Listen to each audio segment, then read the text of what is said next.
5 things I wish I knew before my first oil change. Number 1. Learn how to jack up the car ahead of time.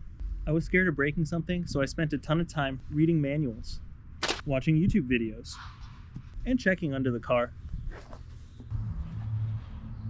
Number 2. Don't be a fool, wrap your tool. You see this mess?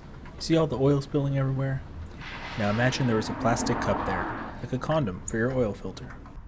Protect your hand and your driveway by using a plastic cup to unscrew your filter. Number 3. This $5 catch pan is great for draining the oil and is super cheap, but it really sucked when I had to drain the old oil from this into a container.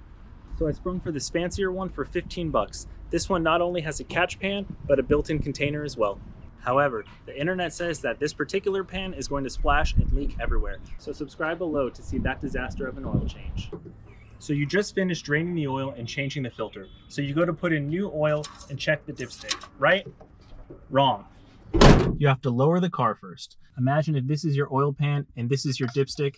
If the car's all jacked up to one side, you're gonna get a bad reading. Number 5.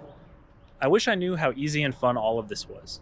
When I was younger, I was always told that it's too messy to do at home, it's cheaper, or it's cheap enough to just take it to a shop and have them do it there. And that always stuck with me.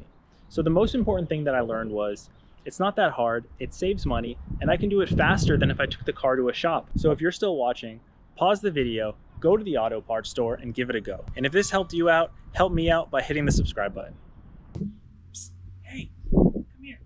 Pro tip, before you put on your oil filter, make sure you fill it up with oil. Or don't, because after a ton of research, it doesn't matter.